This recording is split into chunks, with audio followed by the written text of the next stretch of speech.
Hey, everybody. Hope you guys are doing well. So today I get to be your host. Of course, you know me. My name is Ray Whitaker. I'm from the Lasting Mission podcast. Today we've got a special guest that's going to be coming on with us, another unique organization that's focused on impacting veterans. In this way, we're going to be focused a little bit on homelessness today.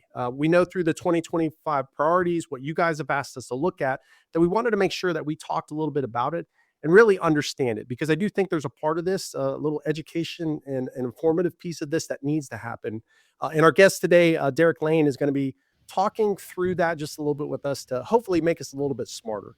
One of the things I want to put, there's a really cool quote that we have here that we got. I want to read this. You guys know that I don't remember very well, so we're going to read this instead to make sure it's good. But veteran homelessness is a persistent crisis in the United States. Today, we'll examine the root causes, the current statistics, and the solutions being developed to address this critical issue, including Mighty Hero Homes' unique approach to it. And without further ado, Derek, we want to welcome you to the Lasting Mission podcast. And I'd love to learn a little bit about you and kind of your story leading up to where you are now.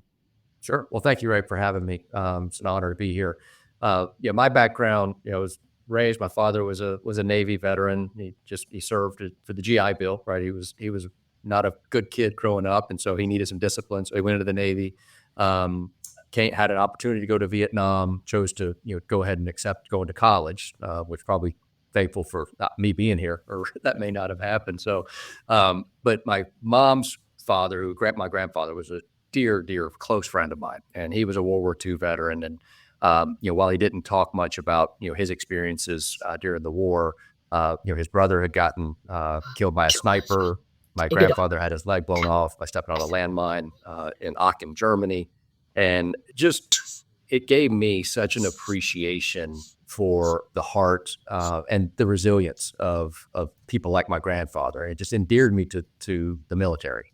I've always enjoyed whether it be Band of Brothers type of shows or whatever, though it's just seeing what these individuals went through, what they were willing to sacrifice, and just always needing to be, especially when you're engaged in the theater like they were, right? Always needing to be on. You'd never really had any rest. And it just, that's something that I just can't relate to, right? And it's something that I just hold all of you, right, that served in such high regard, whether you went into a military theater or not. The fact that you were willing to is something that, just is very impressive to me. The Lord called me to do something else, right? I looked at going into the Navy actually in high school, ended up getting into Auburn University, went to college there, majored in TV and film, but somehow made the jump right into investment banking. So I don't know how that worked out, but it worked out in my favor. And so my background was involved in the real estate investment banking side, and back during the financial crisis is really where I kind of reinvented myself. And I'd come up with an idea for veteran housing as we were ending our engagements in Iraq and Afghanistan. And my travels took me to Seattle, San Francisco, Phoenix, Vegas, San Diego, mostly because I was out in Santa Monica. So I met veterans on planes, in restaurants, and Vegas pools, wherever, and just was constantly hearing what they were struggling with as they came back, and it broke my heart. And so my focus was housing. Being in the real estate investment banking space, I knew people who ran the books, were the foreclosure, the scratch and debt books at Wells Fargo, JP Morgan, Bank of America. I worked for, at the time, even though we were on the commercial side, we worked for the largest residential lender in the country. So my Rolodex was infinite. And anyone that I spoke with said, hey, obviously us, the financial world, right, we're a 4-letter word in the marketplace because everybody blames the crisis on us. So I know you're sitting on a lot of residential, portfolio that needs help. So why don't you donate it over to a 501c3 I'll set up? I'll do any renovations that need to happen for a disabled veteran or whatever. Take out the loan with you, for the veteran or whatnot. Try to have it kind of to be a model of the mortgage-free type of approach. And so that was one of the pillars. And then again, meeting these veterans, across the West Coast, constantly kept running into. I go to the VA. And they push another pill across the desk, right? I need mental help. I need to talk to someone about my problem. And, that constant, pushback from them, right? Where you could see they were growing disgruntled with the VA and the help they were getting there. So that became pillar number 2, the mental health therapy. Then the employment side. One of my close friends worked for Career Builder at the time. So he knew all of the organizations that would prefer to hire a veteran that was, all things being equal, they would prefer to hire a veteran for myriad of reasons. So that became pillar 3. And then 4th was knowing that the suicide rate was increasing too dramatically. I mean, one suicide is too much, but knowing what it was even back in 2009, 2010. So then I went to the pet adoption, and the research I had talked with groups about was, if a veteran is ready to take their life, or anybody, but in particular, since I was focused on veterans, and they look over and see a pet, right, and they say, well, who's going to take care of that pet if I do this, right? And just that split second may cause them, right, to delay for 10 minutes, that then a phone call comes, right? Whatever it was. And so those were the 4 pillars that I happened upon. For whatever reason, the Lord didn't bless me with pursuing that or having that be successful. Fast forward to 2021, and when I communicated that to a gentleman here in Atlanta that just, again, by divine providence, I was introduced to, he said, you need to talk to Drew Walston. And Drew is the founder of Mighty Hero Homes. And so I'm blessed to walk alongside him in this effort, because he had put together, for those that, will go to our website and see what we've laid out at mightyherohomes.org. You'll be able to see a base concept design, and we're building tiny home kind of casitas. And so that was a vision that came up on him. I know we'll get to that probably, a little bit later, but that was something that when he told me what he was trying to do, it fit perfectly with what I was wanting to do, 10, 12 years ago, that just happened to come to fruition at the right time. Yeah, no, great. I mean, first off, oftentimes we as veterans think about folks, thanking us for our service. And what I would tell you is, realistically, what we do is we serve with the thought of doing it for others.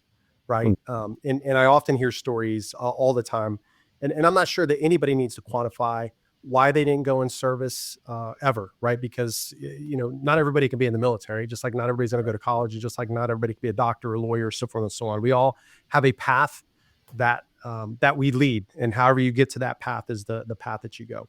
What I will tell you is that, your service that you're doing now is very much like the service that we did, right? It's not about us. Yeah. It is truly about those that are around us. So the first thing I want to do is thank you for thinking about veterans, thinking about what, we have gone through.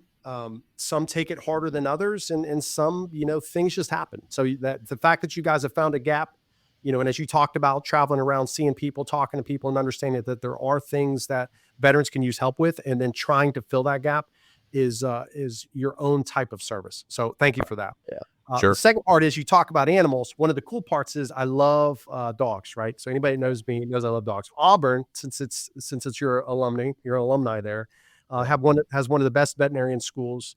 I remember as a kid, part of the reason that I became a dog guy many, many moons ago is because of Auburn. I grew up in Florida, and I just absolutely loved the college, everything about what that college was. And then the idea of, I never wanted to be a vet. But that's why in my career, I kind of moved into dog handling and other stuff because of that. So I just thought it was kind of a coinkydink. We didn't talk about this before, but it was kind of there. A couple things. I mean, I've got some friends that graduated from veterinarian school down at Auburn. My roommate was actually the mascot for Auburn. He was the first national champion mascot for Auburn. He wanted to be a vet.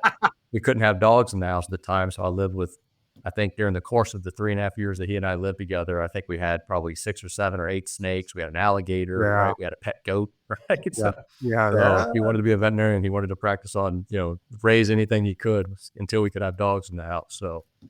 Yeah. And it's great. I used to think Auburn was the only one. And then, of course, now, I'm in North Carolina.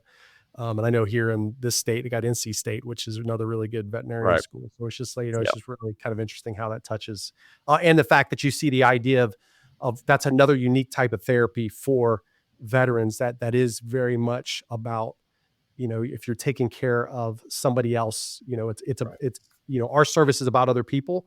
It becomes really hard when it's just about us. Yeah. Right. At the end of the story, you want me to talk about me, man? Oh boy, this ain't going to go well. Right. But if you want me to talk about Derek Layne, I got you. I'll research him. I'll talk about him all day and make him feel good, and his head will just continue to grow. Right. Like that. That's how we're kind of built. So I want to say the interesting thing is, you talked about Seattle. You talked about multiple locations that you had traveled to that we know has, somewhat of a homeless pandemic in some of those locations. Right. I am blessed in my own right, because I do have a house, and I have not, I've been lucky enough to have not done well early on in my life, with monetary and understanding that just how important it is. Yep. Now I do much better in life. Like I have a family, all these things that kind of drive me to be, but sometimes folks, they get offline and Yeah. it's all hard to dissect what the root causes are with this, right? And there's a lot of misconceptions as I started to look at like suicide and homelessness, many of these areas, I really started to learn things that I didn't know, right? Like all Yeah. of my misconceptions about why were were actually not true, right? It's like, oh, they just don't want to work. No, Right. that's not always the case. And like there's Yeah. so many things that are going. One of our other organizations that we're related to, talking about suicide in general, we know that there is some veterans and just homeless folks in general that addiction is part of that process, and they're not even accounted into the 17 to 22, however many Right. veterans commit suicide. They're not even counted in that number because they're not really. It's an unknown entity, right? It's separate to somebody doesn't see somebody that overdosed as somebody who committed suicide. So this is, in my mind, it's something that we're focused on. I mean, our veteran community has said, hey, we want to focus on homelessness. There's over 30,000 here for veterans, if the number's correct in my mind. Right. If there's just one, it's like suicide. If there's one, we want to There's too combat it. many. So what Right. I would love to talk to you a little bit about is first, Mhm. set the stage for me to kind of understand the current state of homelessness. Is it truly a crisis? Is it a pandemic? Is it as bad as I think it is, or is it really, maybe not as bad as I think it is? Yeah. No, great question. The reason why Hero Homes became what it is, right? And the reason why Drew founded the vision is he had the wake up call of, hey, you're going to be my guy to eradicate veteran homelessness. And Drew said, well, God, I think you stopped at the wrong house because I'm not a veteran and I've never been homeless. So where do I even start? That's right. And he set out originally to find a great organization, right, to make a donation to, and maybe go and support in person. And the more he looked into it and really researched it, he realized that the gap, and I know we'll talk about that gap, right, was the permanent affordable housing side of it, where individuals can move into and they never have to leave. A lot of transitional housing, right? And we know those, national firms or whatever that provide the national or the transitional housing. And so what he started realizing was that number, I think at that time and you'll see probably on our website, a lot of our numbers are the 37,000. And that was the number that was the VA had indicated was the homeless count through what's called a PIT. You probably know what that is, the point in time count that they do every January or every other January. And so that number was 37,000 at the time. So that had been 2020 going into 2021. And what we've discovered since then, one of two things. One, the current state, if you listen to the VA's numbers in that point in time, is about 35 to 36,000. The problem that we have as organizations with that number, and it doesn't really matter which veteran organization you talk to, they'll tell you that number is off by sometimes a factor of 2 or 3, depending on who you're talking to. So it is a major crisis. And that's what led Drew to saying, I've got to do something because this isn't being solved. Between 2010 and 2020, the VA and the government spent about $10 billion to address it. And some of it was HUD-VASH vouchers, right? So it helped individuals get off the street. But a lot of it was setting up programs and, building websites and pamphlets and stuff like that. And so a lot of that money didn't go to the actual need that was there of actually providing housing. It didn't build a house, right? It didn't build an apartment building, for example. But so in that transition, what we've seen is the VA will come out and say in November, hey, we've housed 48,000. This is their number now. We housed 48,000, veterans in 2024. Well, their number is going to come out in January is going to be, there's still 38,000 homeless veterans. And so what we've tried to communicate to the VA, and we know other groups have as well, is you're kind of confusing the issue because you're telling the public, hey, we're solving it, yet that number is the same. And there's reasons why that number stays the same, is equal to, maybe slightly higher or lower. A lot of it has to do with the recidivism. But so it is a crisis, and it's something that, one, the term veteran and homelessness should never be used in the same sentence, unless it's a veteran is helping solve homelessness, right? But as far as being next to each other, that's something that is it's shameful, right? It's a blight on our country that we've allowed this to happen. So it is a crisis, and we're obviously one of many, and it'll take 100 of us and 10 of the largest organizations that everybody knows that are trying to help this issue to solve the issue. It's not going to be one group doing it. It's going to take a united effort to rally, around a flag together to solve this issue. Yeah, and that's such a unique. I often talk to folks about, hey man, why is there 40,000 veteran service organizations, right? Like that just Right. doesn't make sense. And I think you're saying it right now of like, you're one organization, right? And Mhm.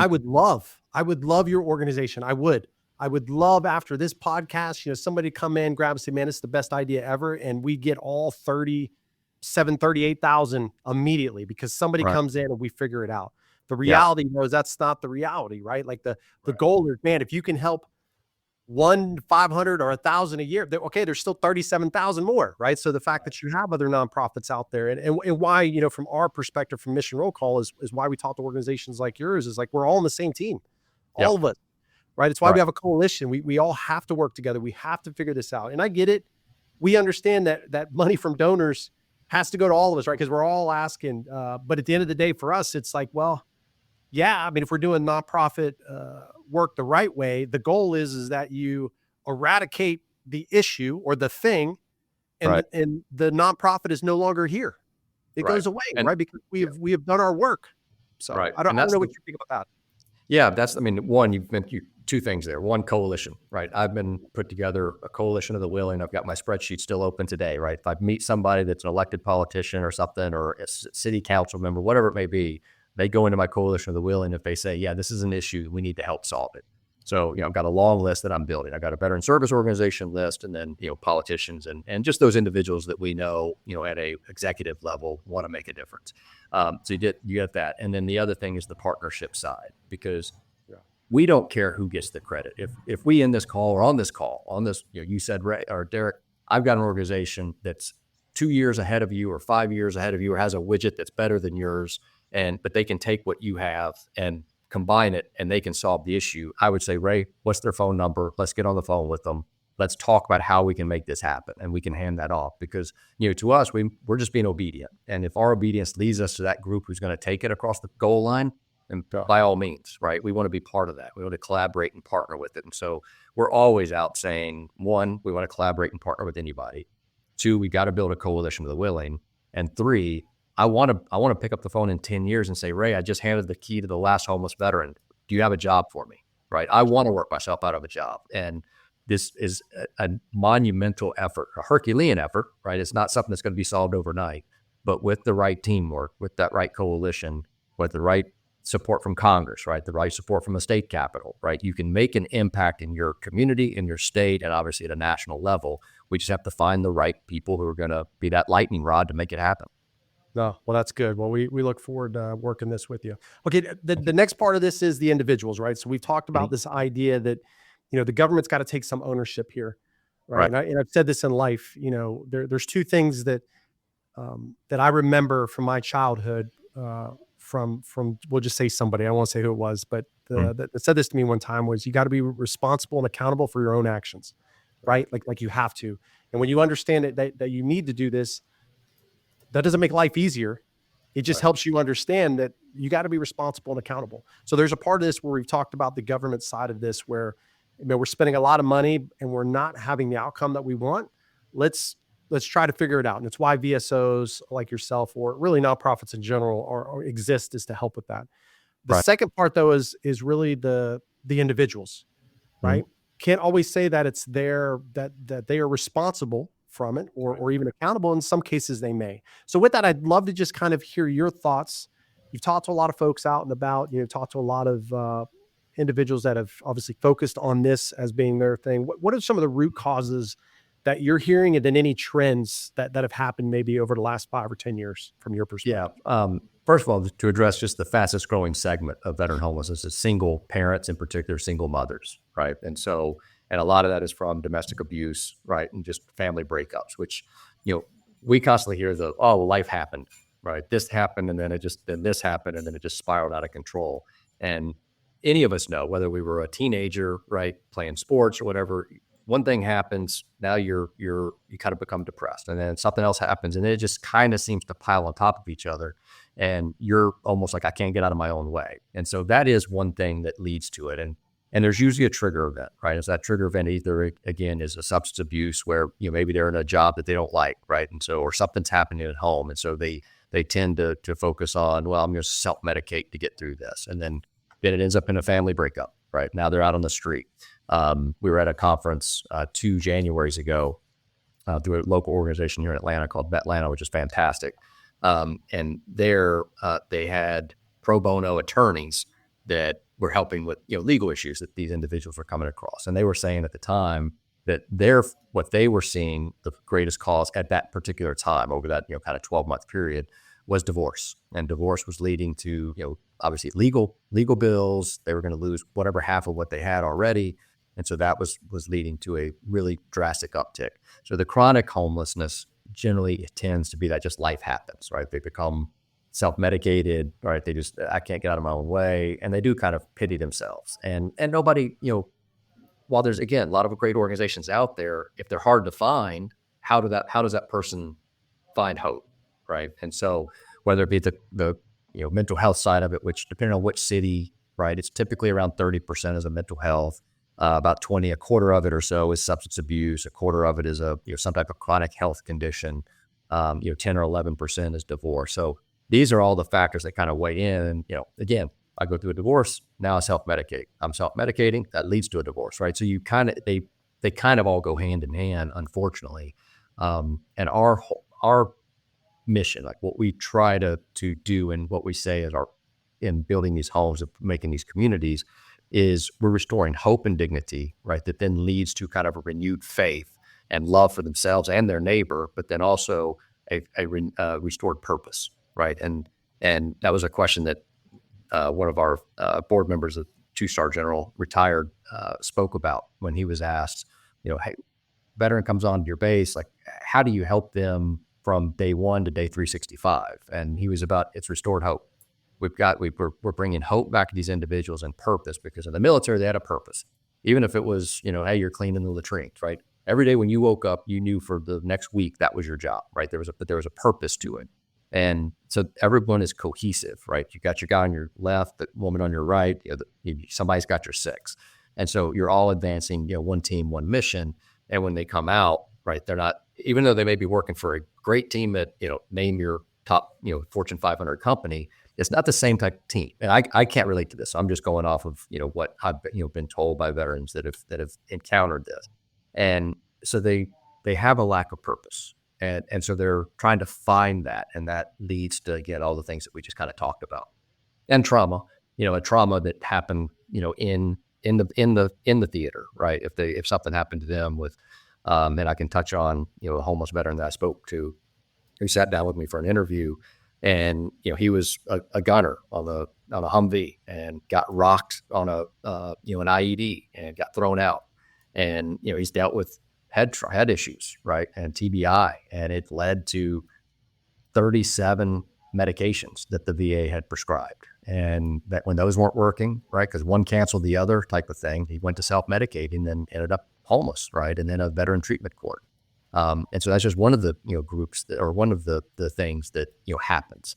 They come back, and what he had told me, and this was heartbreaking for me to understand or for me to learn, was he got back to he was at Fort Bliss, so he came back from his theaters in both battles of Fallujah, ended up back in New York, and then back in Fort Bliss. In Fort Bliss, he was there 30 days from when he last saw combat. I don't know if that combat was Fallujah or not, but he had last saw combat was in 30 days. So they did a drug test of the base. And 75%, I think he said, of his squadron or whatever, all failed. Well, 100% of those that failed had seen combat within 60 days. So they're not coming back with a way to deal with it there, to cope, right, with what they've seen, right, to be taken to kind of decompress, right, and walk through, talk about your issues. Let's figure this out together.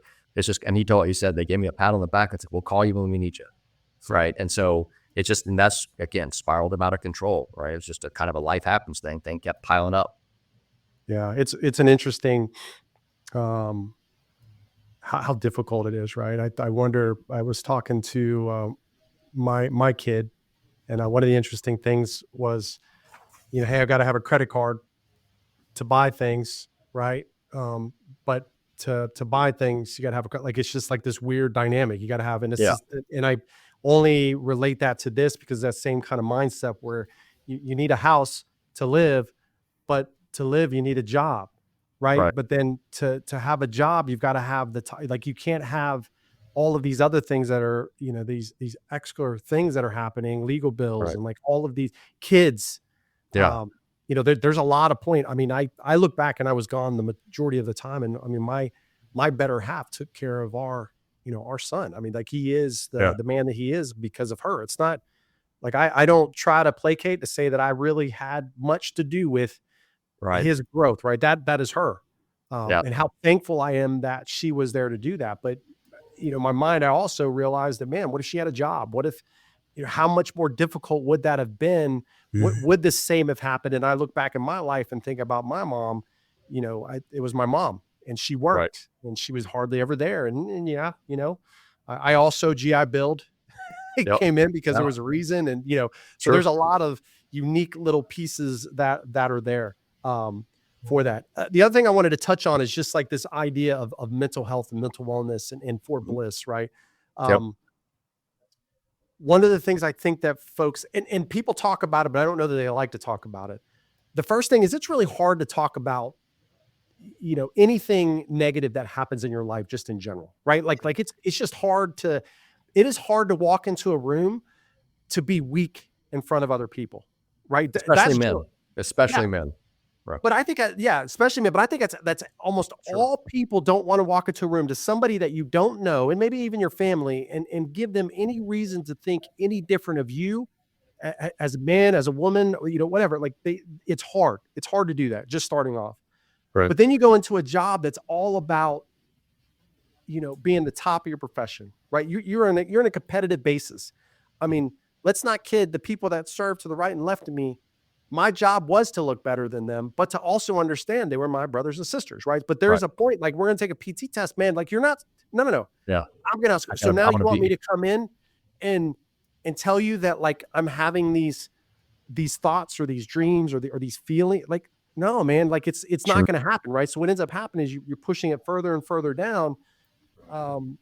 What I tell guys and gals now is don't do that. Like you better let it go soon, right? It's like a kettle or a pot.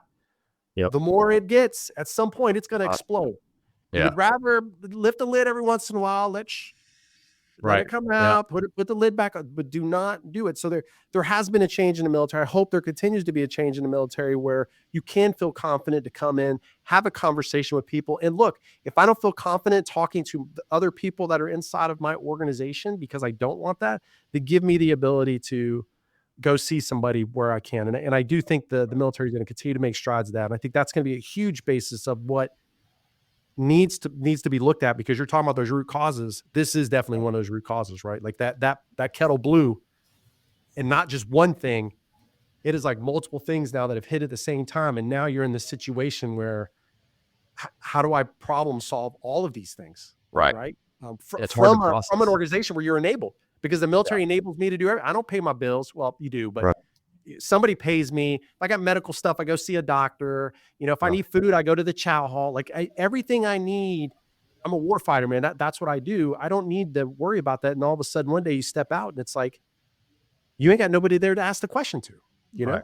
Well, I mean, in the military, and again, I didn't go through it, so I'm just speaking from other people's experiences. That you enter the military, and of course you've got however you were brought up, right? You're used to the way you're disciplined, and you're used to waking up and doing this and do that, right? We all have our routine. Then military, you get in and they strip you down, right? They rebuild you. They completely bring you down to a new basis, and then they're going to redevelop you. So they redevelop you into the warrior or the engineer, whatever they're trying to get from you, right? What they need from your expertise, right, to make a cohesive unit. And so they build you up.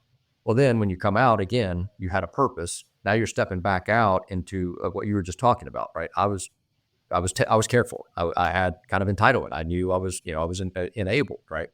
Then you come out and all of a sudden, like, wow, I've been away from this for 2 years, 4 years, 8 years, however long you were in.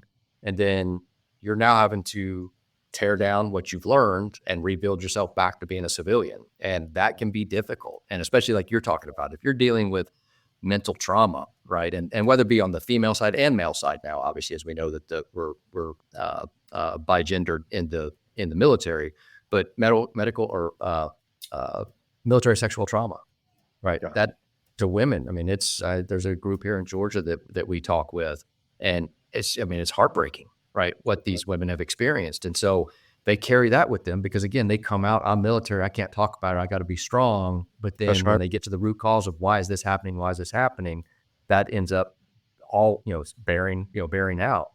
And so our biggest, I mean, when our veterans come onto our bases, right, and we have our community center, mental health is by far and away what's going to be the lion's share of daily activity, right, for these individuals to seek and have on base where they can walk across to the commissary and then say, I need to go and talk with somebody, right? And they'll be, the therapist will be there, on site to help because, again, once if you haven't talked about it, right, and you generally they're coming to us from programs they graduated from, so they dealt with this mostly, maybe not 100%, but they dealt with it mostly to where now they're coming to us with a file, so we know what they were battling to make sure that we could prepare for them and their continued care in that mental health aspect.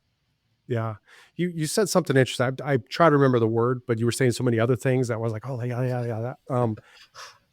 But there's always this conversation that's had, right? And this is an opinion. Okay. So whenever not everybody's going to agree with this opinion. That's okay. That's why we're allowed them. Correct. One of the things that I hear when folks leave, is like that veterans feel like they deserve things, right?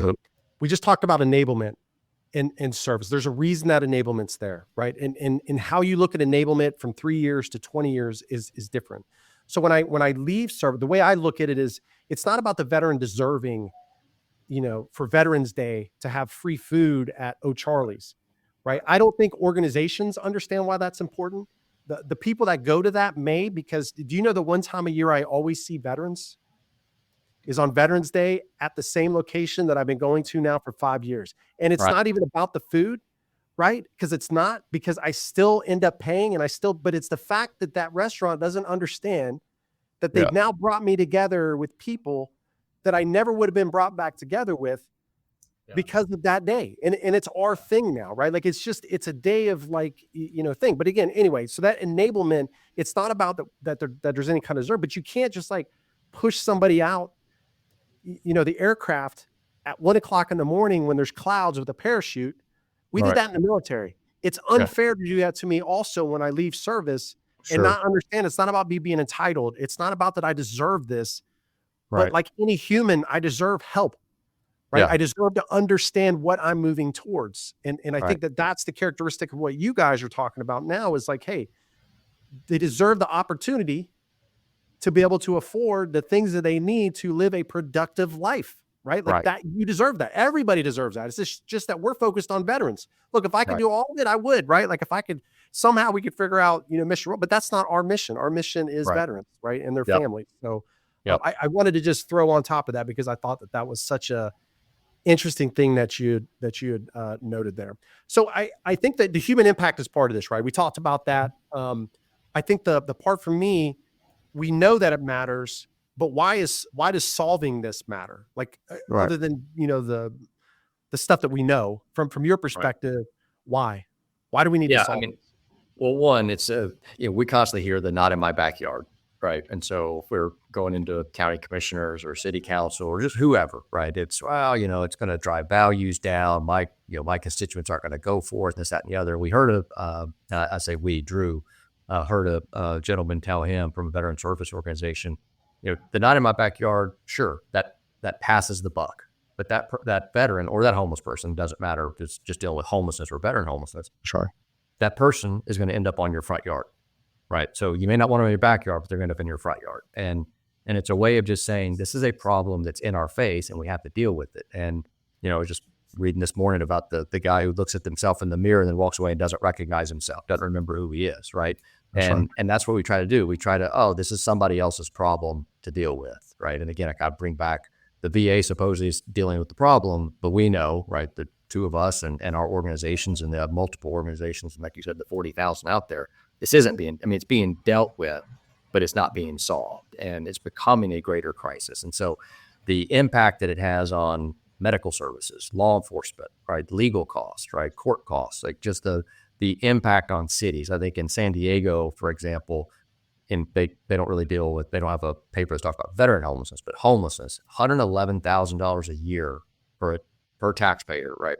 To handle a homeless person, do all the services, just the defeat of the legal side, right? That they take up so much of just interactions, right, with police that should be helping save someone, not having to go and or accost and arrest somebody because they're sleeping on a park bench type of thing, right? And so those issues get tied up. And so we made a presentation to the VA. They were trying to help with the West LA VA Medical Center, which I know very well. I used to live literally a 9-iron from that medical center, which cut through it every day going to work in Westwood.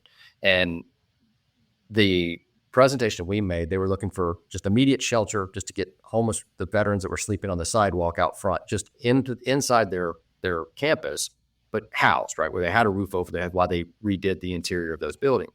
And we came up with a solution for them to say, hey, we'll provide those little, kind of shelters, 8x8 and 8x12 shelters, but we also need your help in land, right? Helping us find land, whether it be county land, city land, help us wherever it is. But by doing this, by getting a veteran off the street, it would reduce the overall cost to a city by over 60% within 3 years. And I remember talking to someone about this, and I won't say the organization they were part of, but they said they're never going to go for it. And I said, well, why? It's taxpayer money. We're helping the city, because now they can focus that money on infrastructure. They can focus that money on whatever it may be. They said, because you're now taking a in perpetuity program, right? A budget item away from the VA. And I said, that's just wrong. Right, we're trying to help individuals, and we're ending a meal ticket for people within government and in bureaucracy. And we got lobbyists going to lobby for that. We know that it's going to be very difficult to get that taken care of. And so that's a problem that we face, and that's not going to be solved overnight, as we know. It's a leviathan that just isn't going to be solved. That's right. Anytime soon, right? But those are the issues I think that people need to understand and address, is that if we do solve this issue with housing and then provide them the wraparound services. There was a report done, and I was trying to find it in preparation for this, that I read a couple of years ago, that I think the city of Denver had done. It was either Denver or Boise. I think it was Denver. And it was the housing first model, right? And just by providing a house to a homeless person, that solves it, right? That's the mentality is, now the issue is done. And what they found was that within 2 years, 24% of those homeless people had overdosed or committed suicide in the apartment or the room that they were given. And the reason is because it wasn't addressing the other things that they needed help with. And so that housing first model as a landlord, I can't ask about, hey, for me to give you a place, right, and to bring you into my apartment building or my housing, I gotta make sure you're getting the mental help that you need. I wasn't allowed to do that as a landlord. It was, nope, you just got to provide them housing. We at the VA will help them with everything else. Well, they weren't finding the help that they needed, right? And so that opened up the door to me of saying, okay, the wraparound services that Drew has put together, right, we even need to expand on those. So going back to your canine training service, right? On ours, we know we can't in every community just from zoning issues, but we hope to have a canine service training dog facility on every location that we have. Mm-hmm. And so our veterans can become trainers. That's a way of making it, earning income. They can train their own dog, right? That then they say, I don't want to be a trainer, but I want to train my own dog. Now I have my own dog on my base and in my home. So those type of things, right, are revenue and income opportunities for these individuals. But it's also something that the community will take great pride in, of knowing, hey, this veteran, right, one is saving me money, taxpayer money, mm-hmm. right? So my money's not having to go to find shelter for these individuals, or they ever run in with the law. So there's all kinds of waterfall effects that taking care of this issue solves or helps within just our own pocketbooks, as well as city councils and stuff, that have now freed up money to focus where it should go. Not that it shouldn't go to helping the homeless, but why don't we take these people off the street, get them the housing they need, get them the services they need, solve that issue, have them be, contributing members of society, right? Restore that hope, change that community for generations, And then now we can target that money over here to the potholes that you guys always complain about that need to be fixed, right? So Yeah, it's an interesting kind of quandrum, right? Like we're not going to get into politics here because that's not the right, it's not the right, basis of what this podcast portion is focused on. But sure, um, there is a limit to what the government can do, and then what we hmm got to do, right? And right, it's that fine line. It's like the accordion, like you're playing that accordion back and forth, man, and all through that, if you do it right, if all the pieces are playing appropriately and they're all kind of hitting, man, the impact that you can make on your community, your county, your city, your state, right, is substantial, right? hmm It truly is. Folks yep, can come in with the mindset of, man, if I can, some of the best nonprofits that I've ever seen are like the smallest nonprofits that nobody will ever hear from, ever, right, yeah, because they are so focused in their community at the lowest level to make the right, impact. And it's remarkable the amount of people that they're truly impacting based off of the work that they do. right. Um, Oh yeah, and I think that it all kind of goes together where, from the stuff that I read and even talking to you and just like listening and learning about this problem, the solutions are not easy, right? mm-mm, Because you're going to have a large group that's going to blame the government on one side, right? This is the VA right, problem. They got to fix it. And from mission roll call's perspective in general, it's a shared problem. But right. Oh yeah, if we're gonna put money towards this problem, let's make sure that we're accountable for that money. Let's make sure that what we are putting into it makes sense. It's helping. It's not contributing to other things, right? Which goes right, back. I love your first home kind of idea and like that idea of wrapping services around it and the coalition. Again, it goes back to the whole conversation we had at the beginning, right? We yep, can't do this alone. right. There is no such thing as everybody's got the Swiss Army knife. One But nonprofit is not going to be the Swiss Army knife, man. It's right, not. Like you yeah, need the organizations that can help because they focus on that, and you want them like that, right? It's like sure, doctors.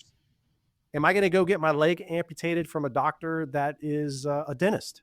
They're a right, yeah, doctor. No, like yeah, I'm not. You know what I mean? Like the right, guy that's going to do. Let's make sure it's the right person, the right gal or girl that's in there doing it. Let's not go towards that thing. So when you think right, about the challenges or really the long-term solutions, because that's really where we want to focus.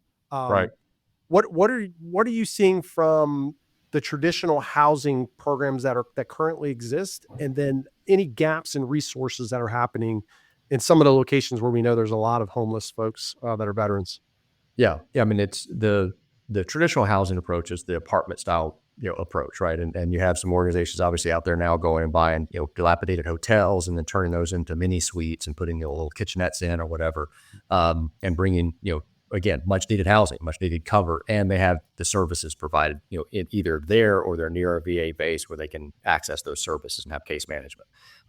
So the traditional what we're seeing, and I've again, chatted with the largest veteran housing organization in the country at length, and they battle the same issues we battle, right? The Sure. permitting, the code regulations, the, Question. how many, can I reduce parking, right? It's like all of these things that has to do with the development side has been the greatest challenges.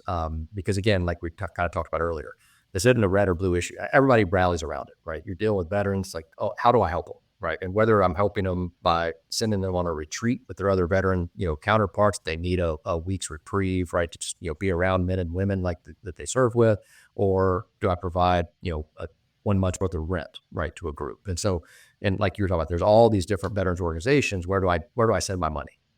But so the permitting and the regulation side is a major stumbling block to housing and to developing more housing. You do have the affordability crisis, right, which we're all seeing, right? That impacts, whether we're someone making $100,000 or making $25,000 a year. Where do I go that's affordable, right? I'm trying to help, my parents right now. They live in a house that they've owned for 40, almost 40 years now. Well, if they sell that, they've got to move 30 miles away to be able to, retire, right, and have some type of savings. So it's not affordable, right, in the community we're in. And so those are the issues that you deal with on the permitting side, the regulation side, and then the affordability side. And the HUD-VASH voucher, part of the equation. The county I live in here in Georgia is Cobb County, and this is back towards the end of 2022. I was speaking with a lady that kind of is part of the COC there, and she said there's 17 HUD-VASH vouchers that are in the hands of veterans. None of them are being used. because there weren't any landlords that wanted to accept them. And there's myriad reasons for that. I can jack the rent higher on, market level rent versus the HUD VASH. It's going to take much longer to get that.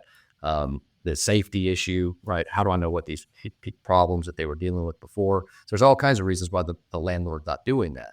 Well, those national organizations and those local veterans villages that are building these small homes or building these new apartment communities like us, we're the landlord that will take them, right?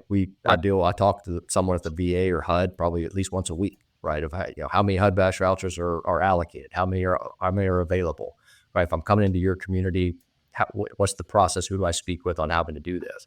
So there's solutions out there that we can do, but the major problem is kind of that continued one. Here in Georgia, we have 152 counties, I think, or 159.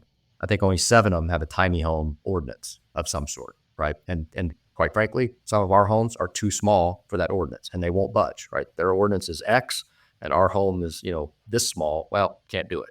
So you have all kinds of issues like that you battle, but high density, where do you find the land in high density? Well, you can't make sense of it as a landlord because just the monetary side. If I got to go pay X amount per acre and I can only put X amount units on it, I just can't make heads or tails of it. And especially when it's a for-profit. I mean, obviously nonprofits have to make money to continue to service the program, the veterans that they need, but it's a catch-22, right? How do I go to somebody and say, Ray, would you be willing to make no money and have a donation to help house homeless veterans, or maybe a social impact investment vehicle, 3% or 4% return? So you're solving a need, but you're not getting rich off of it, right? And so, I've had tons of my friends have done extremely well in their life, and they all love what I'm doing now.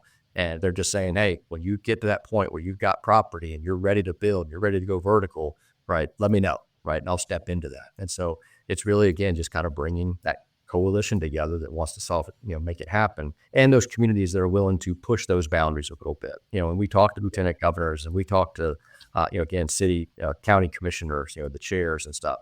And all of them say, hey, I definitely want that, but, right. Yeah. And so it's, yeah. And I know, you probably want to talk about, challenges and the things that are keeping developments from happening, which we could probably touch on here now, I guess. It's that, in Henry County, for example, where we got approval a year ago, November, county commissioners are all for it. They love what we're going to do, right? They rallied around it, made it happen. The mayor of this particular city loves what we're doing. We're friendly with her. She wants to see it happen in her community because they want to be the first, right? They want to be able to, in 10 years from now, when this, and they can say when Seattle's building, their Mighty Hero home base, Georgia can say, wow, we did it first, right? They like that, right? And that's ego. I love it, right? Let's make it happen. Competition, man. But there was some legal issue. It was county land, but inside city limits. And so the city had a moratorium on development for residential because they were growing so fast south of Atlanta that they had to put in the infrastructure, right, to be able to handle it. And the county said, we'll just annex the land. Okay, well, great, right? So we were not promised. I don't want to, do it, right. But hey, we'll make this happen. Well, when that happened, legally, right, it was a struggle. And so legally, there was a lawsuit that happened between the city and the county. So that's been tied up now. So that's, we know how those things work out. It may take a year, it may take 10 years, may never get solved. Right. Sure. And so, but that was this thing where I can tell you, and honestly, all of these individuals want to make this happen. They love Mighty Hero Homes. They love our veterans and our homeless veterans. They want to help. But then there was other extraneous issues going on that they had to deal with in order to make it happen. So that's just, again, just a, real life example of what we're dealing with. Yeah. And we're not even talking, you're talking, we're talking Georgia, right? Yeah. How many counties did you say? We have 152 or 159, I think. Well, I'm not good at math. It's the one thing. Okay. There's not many things I'm not good at, but I can promise you math is one of those, right? Right. I do know there's 50 states, right? I know inside of those states, there's a whole crap ton of counties. So when you start doing the math, if every state only had 100 counties, that's a lot, right? Right. But what I don't think the normal individual understands is, you've got state leadership, you got city leadership, and then you got county leadership. And it's not as easy as you would think because a city may be in 3 or 4 different counties. Yeah.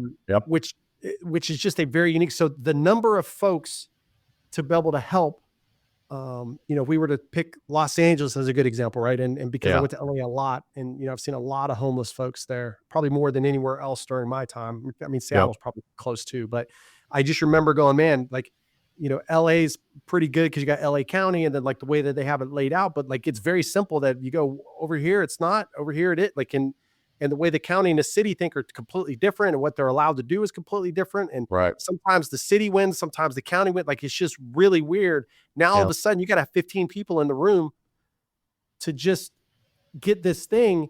And the problem is it's not that it's, because they've got to look future. They're looking now and they're also Sure. looking future, right? Right. And we want to hope that they're all doing the right thing and they understand the process. But to be fair, everything changes over time, right? So you want to do it the best way and all of that. And of course, that's why organizations like yours exist. So I hear you from my perspective. I get it. Like this is the whole idea of government. That's why I brought up the government. Right.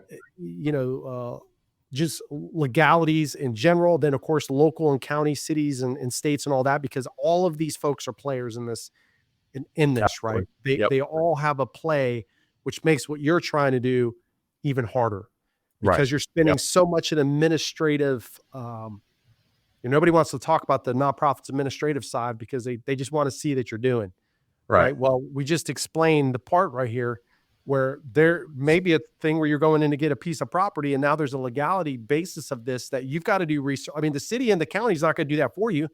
Right. You want the land, man. You want to have that. You got to help. Yeah. You got to bring me that data, Right. Yeah. And there's a group down in Savannah that's building a veterans village. And, he and I first touched base probably a year or so ago, year ago, June, maybe. And I touched base with him again back in the summer this year, August or September. And he started going through, I was like, hey, how are you guys coming along in your development? Well, we haven't broken ground yet because this came up, right? We had a $2,500 bill that the city needed for this. We had this come up, right? It's like, it was just this constant flow. So he said, I don't know what your discretionary budget is, right? But set aside an extra probably 10 to 20% because you're just going to be hit with all kinds of things that you can't prepare for. They just come out of the blue, right? And so I was like, yeah, I'm trying to prepare for it as much as I can. We got a great team, development team, construction services team, and civil engineering team, and project management team on, that are just phenomenal.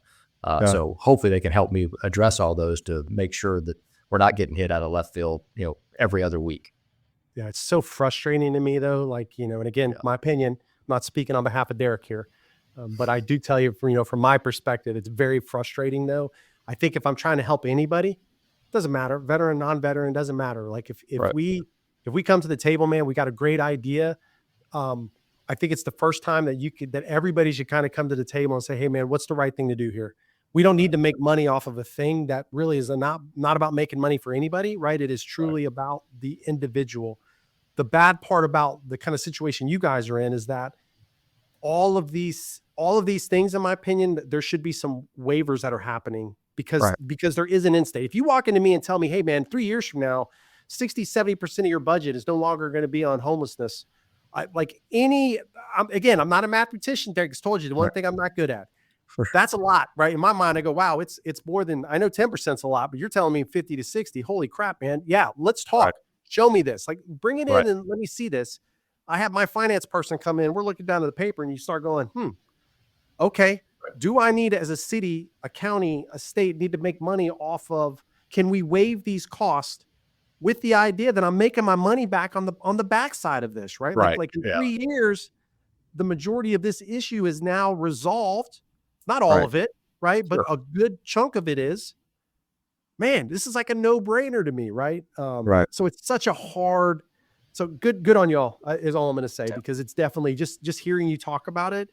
You're so good at because you're in this world and you understand it, and it's just like a process. It's the stuff in the government that, I mean, obviously spent a long time in the government. It was always the frustrating part of coming up with an idea, and then waiting 8 to 10 years for that thing.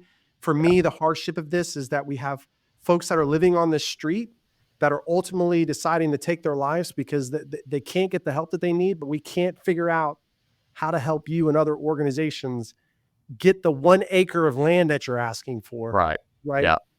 It's just like, it's one of those things. Okay. Anyway, let's get off that, because that's just a whole other thing. And that'll take us down this whole thing. And nobody wants to hear my opinion anyway. Okay.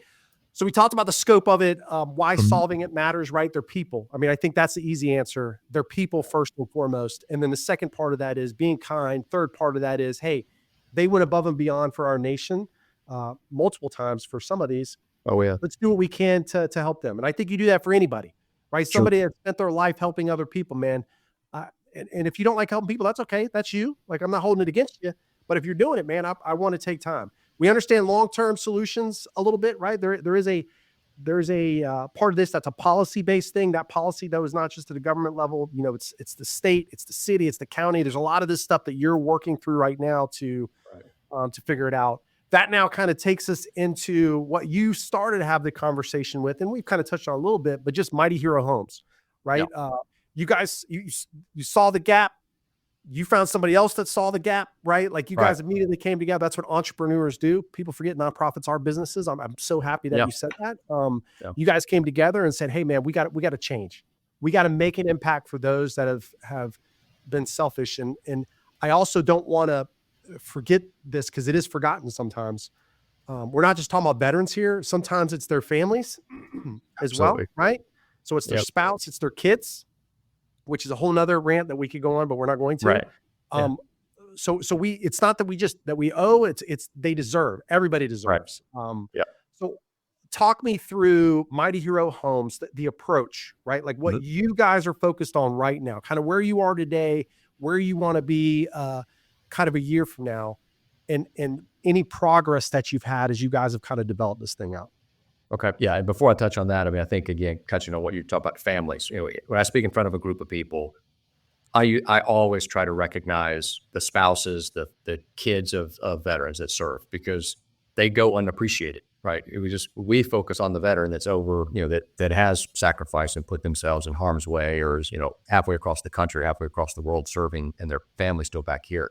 And they sacrifice just as much as the veteran 100%. who's serving That's right. it, right? And so And sometimes I more. do want to point out, yeah. And So sometimes more, right? Because the hardship, let's be real. correct, I'm overseas. I have a support system around me. right? I mean, think about it. I have a support system. It's called brother sister. It's like you going to college. So you'd mentioned earlier, not knowing, like, you were Yeah, part of a college. You had roommates, like yeah, that basis of, so imagine taking that 4 years and spreading it to 8, 10, 12, 20 years. right, That little group is that because the only difference is maybe there's some hardships in there, right? Maybe a little yeah, bit of combat here and there. You know what I mean? Maybe we ate dirt together. Maybe I got right, smoked by Big Sarge for a couple hours and like all these right, things, right? That happen.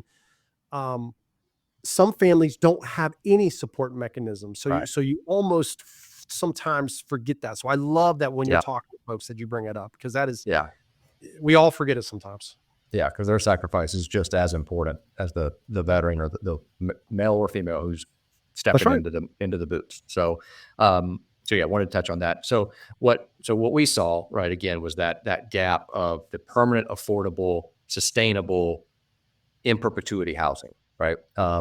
VA's been good at working with different groups about the transitional, getting individuals in for 60 days, 90 days, 120 days, whatever it is, right, to deal with their problem, and then they get sent back out. Well, usually they're sent out, and kind of going back what you touched on earlier, they come out financially, they're like, okay, well, shoot, I got to pay bills.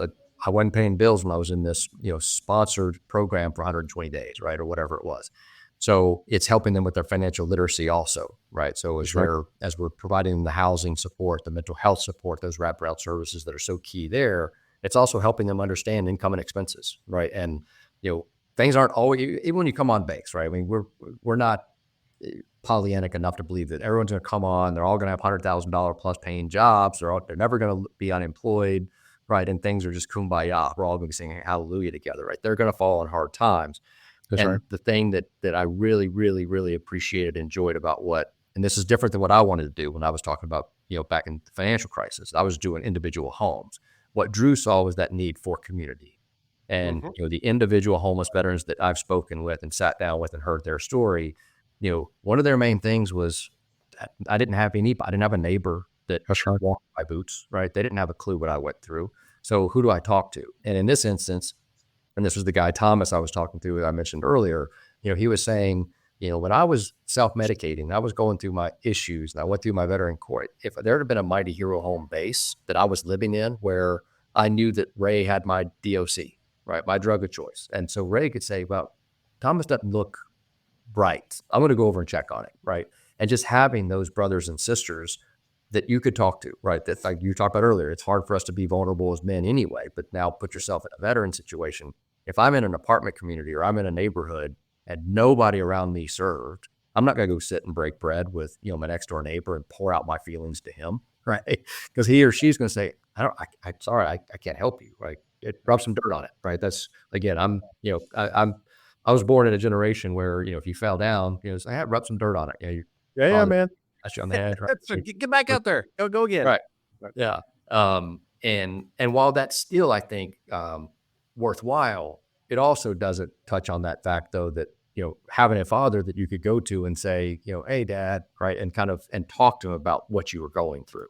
Right. And so having that support system on base, when you go to mightyhomes.org, you'd be able to see again, the base concept.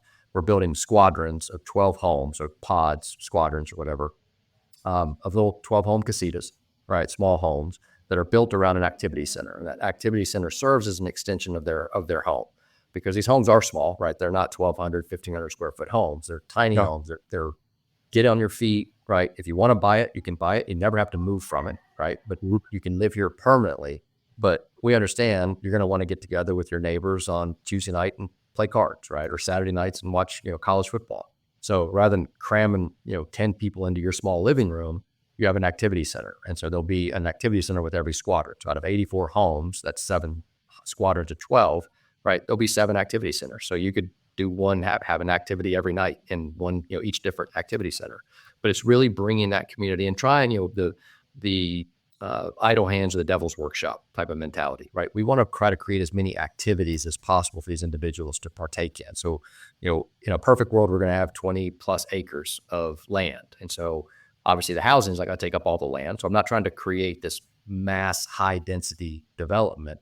I'm trying to create a community where, you and I might drive by and say, well, those homes are kind of small, but it's a community I'd live in, right? It's a nice community. It's well done, right? We're going to be gated, right? Have 24/7 security, offer, again, like I said earlier, income producing positions on our base for the veterans, because there are going to be veterans that aren't going to be able to work offsite, right? For either a mental health or a physical disability issue, can't stand on their feet, can't do this, can't deal with noise, right? Or whatever. So, all right, well, once you come in and you'll be the commissary, checkout person, right? Or you'll be the welcome desk, or you can work in the guard shack. So trying to create that, community, but that's safe and sound. I got from a mother one time when we were talking about a potential property development, and, her pushback was, my daughter walks by there on her way home from school. Like, how do I know that some veteran, right, that was, because their mentality is that we're going out tonight, finding homeless veterans, bringing them and saying, hey, we got a home for you, right? And that's not the case. So I want to make sure that's clear. These individuals are going through some program. Here in Georgia, there's a great program, Cherokee County Homeless Veteran Program. And, he's already called us 2 or 3 times, back a year or so ago.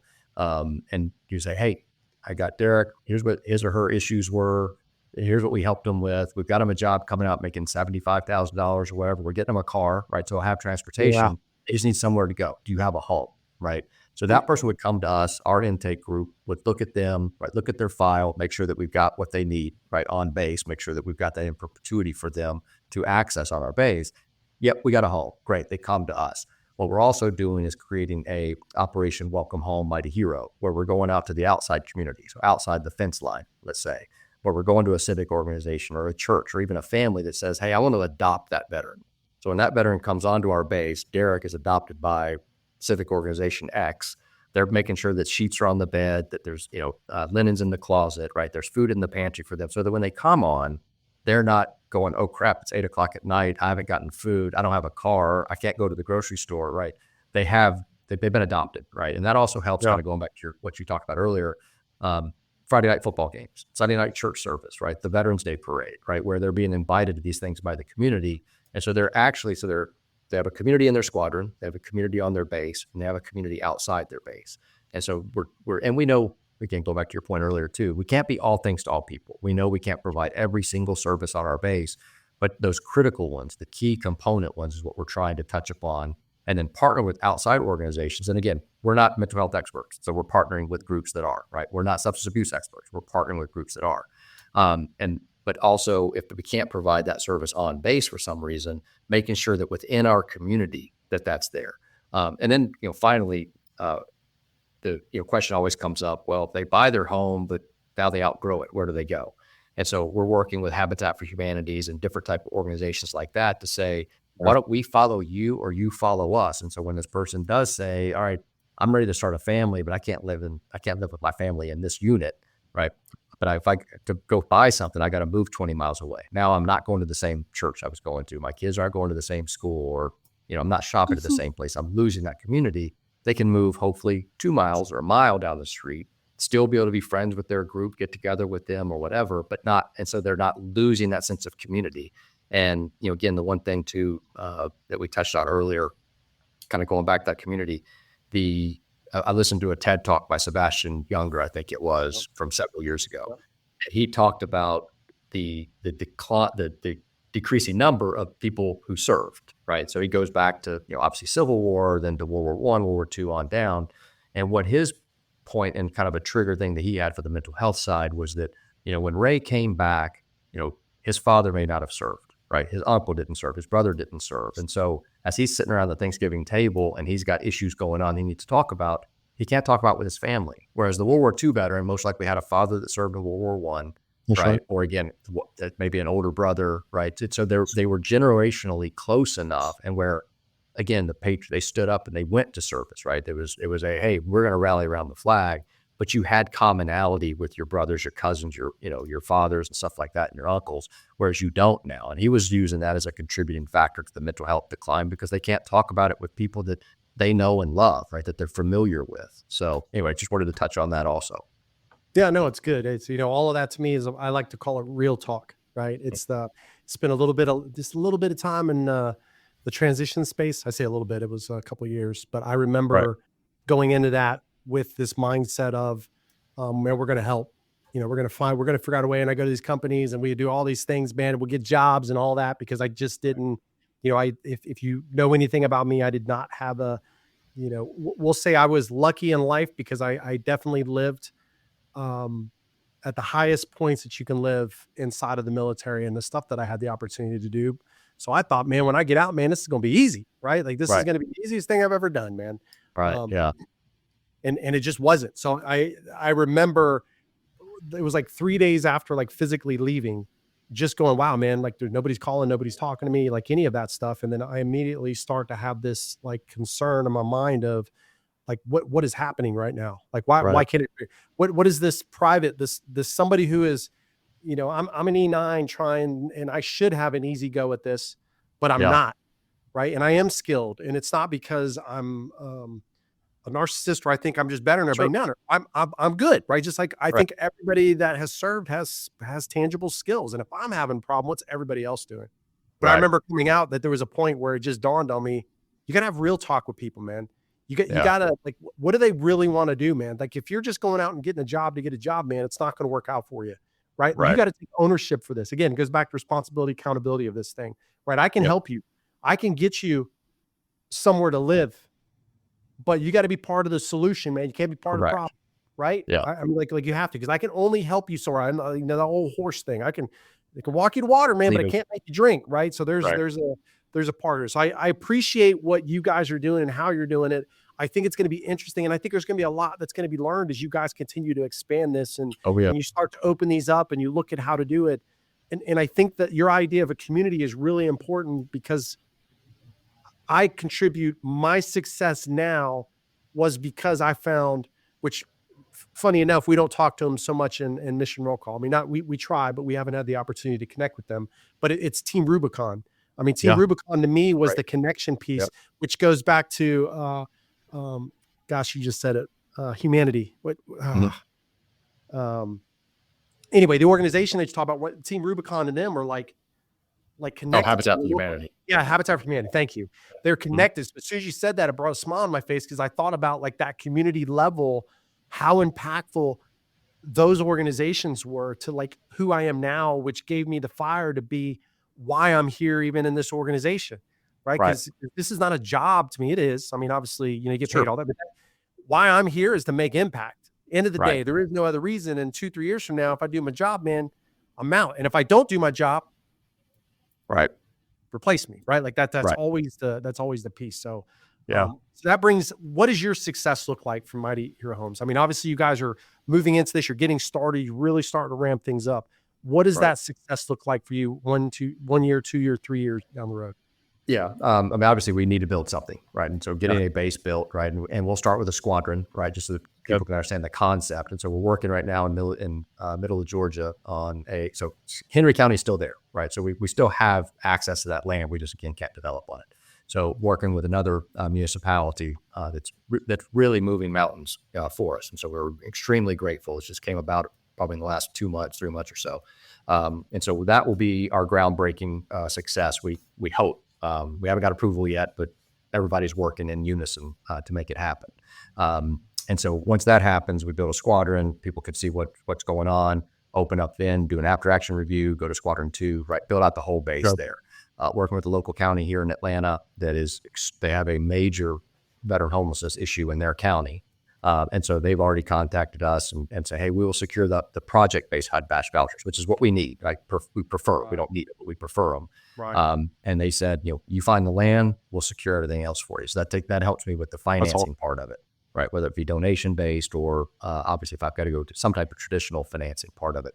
But it's rallying those communities around the cause, right? Then will lead to me being able to go and raise money a lot easier, right? Once I've got land and people can see what we're doing. The way we look at the success is different than and I may have touched on this earlier. When we first started, not say Drew's first, thing was, when I hand over the key to the last homeless veteran, I'll have served my mission.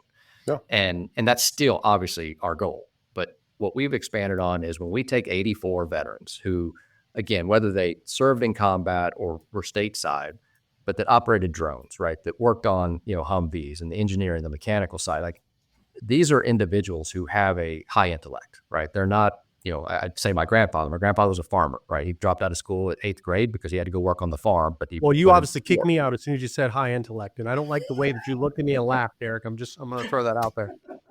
Go ahead, I'm kidding.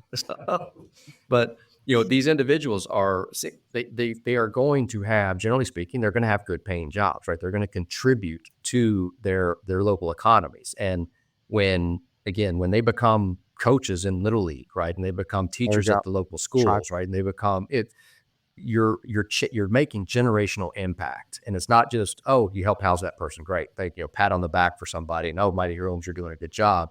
It's 5 years from now when we run into that mayor, and that mayor says, I got to tell you, it's been incredible what Mighty Hero Homes base has done. And it just changed the scope of our downtown economy. It's just changed the scope of our community, whatever it may be. That's really where we see success. But then on a larger scale, national, so we can't do this alone, right? Like we talked about earlier. At the same time, when we first started, Drew threw at me, hey, here's how many bases I want to build a year. And I just told him, there's no way. It's not possible. I can't do it sitting here in Atlanta by myself. Even if I had a team of 100 people, I can't do it. So what we're coming up with is a franchise model. So if someone, in North Carolina like yourself says, I have a heart for veterans, I'm sitting on 20 acres of land I don't know what to do with, or hey, I'm an elected politician, I've got excess land in my county, I want to make this happen here. We partner with someone there, right? You would say to me, hey, I've got 10 acres of land. I think I can do 60 homes, and maybe I can't do a 6,000 square foot community center. Maybe it's a 4,000 square foot, but I don't have the time to go into the research that you've done, pull the materials together. Who are the providers? Who are the distributors? Put the teams together, whatever. Can I just buy it from you? And so we would have a franchise model. So I would take all of that and say, yep, it's going to cost you X, Y, or Z. We'll put the order in, right? They get delivered because we're doing SIPs, structurally insulated panel homes. So we're not doing stick built. These are wall panel systems that are just plugged together, glued together. They're hurricane proof. They're 150 mile an hour proof walls and structures. The HERS value, which may not mean anything to you, it means the utility cost, right? The lower the HERS number, the better. Stick built is usually in the 80s. These are in their can get to 30s, but probably 40s to 50s.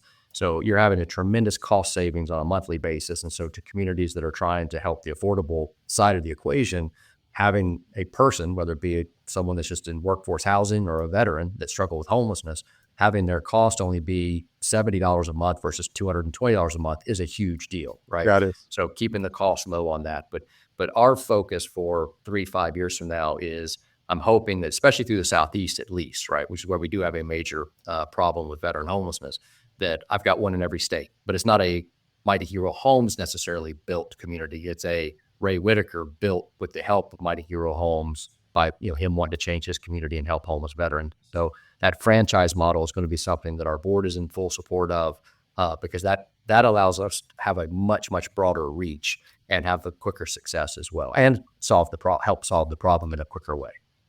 Well, great. Well, the thing I love about this, I love the success of putting it in the hands of the community for the community to get involved, right? So for those that are listening today, what I really want to leave you with Derek is that it's the idea that I think you guys came into this with the idea, man, we're going to conquer the world, right? And as you start to conquer it, you go, oh man, okay, it's a bigger world.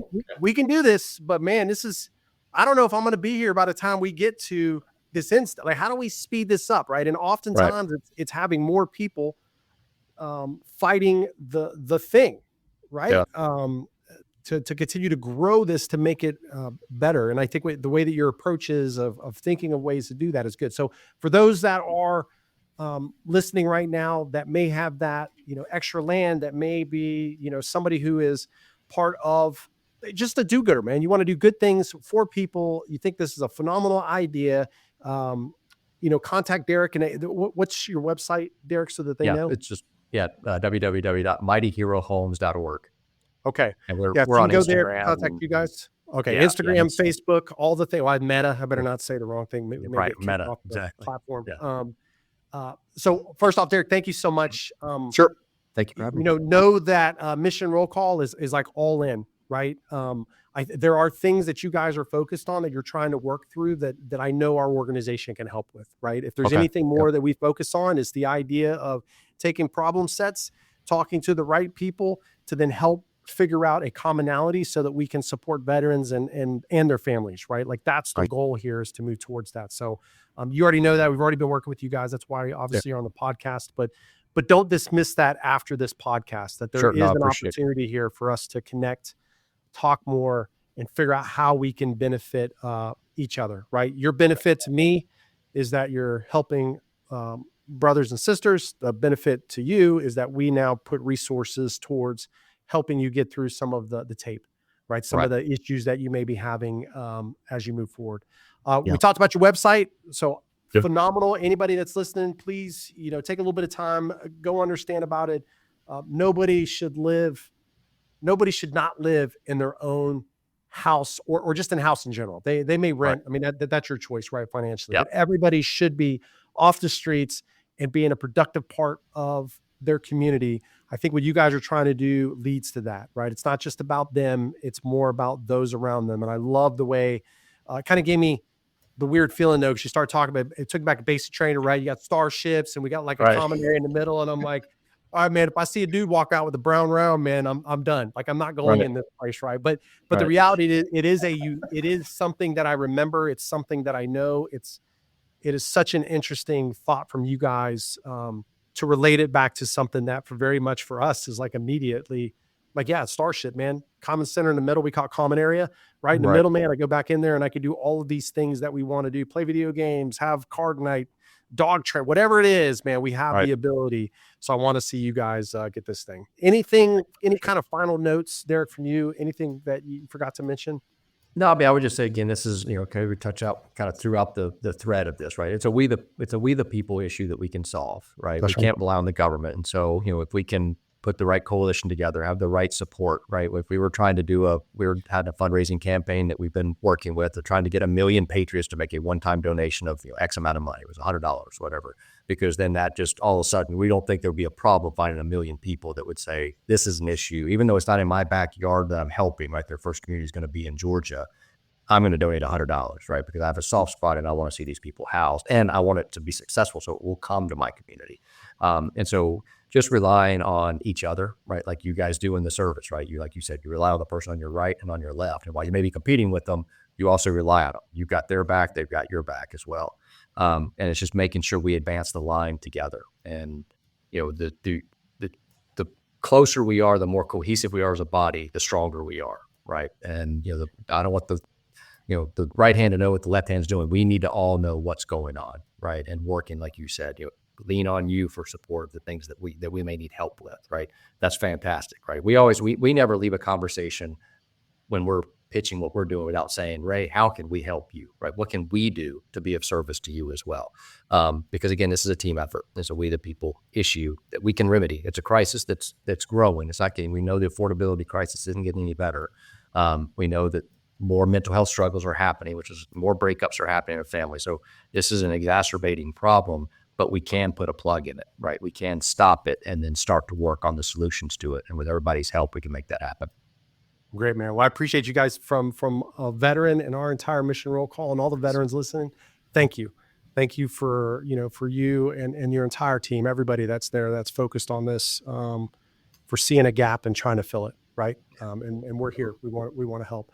For those that are listening, thank you so much for listening today. As always, don't forget, you guys, we're on all the platforms. If I don't say this, then I'm positive that Nate's going to 2-foot kick me. So I want to make sure you guys follow, listen, like, comment, like all those things. Okay. It all helps, good or bad. If it's bad, I'm not going to read it. We're going to have Nate read it because it's just better, right? I love like bringing his day down. So if you guys are posting it, but in all realness, tell us what you want, how you would like to hear more about Mission Roll Call, and then great organizations like Mighty Hero Homes, what they're doing and the focus they are. We appreciate you guys. We thank you guys for your service, and for everybody else that just wants to help veterans, we appreciate you. Hope you guys have a happy holidays, and we'll see you guys on the next one.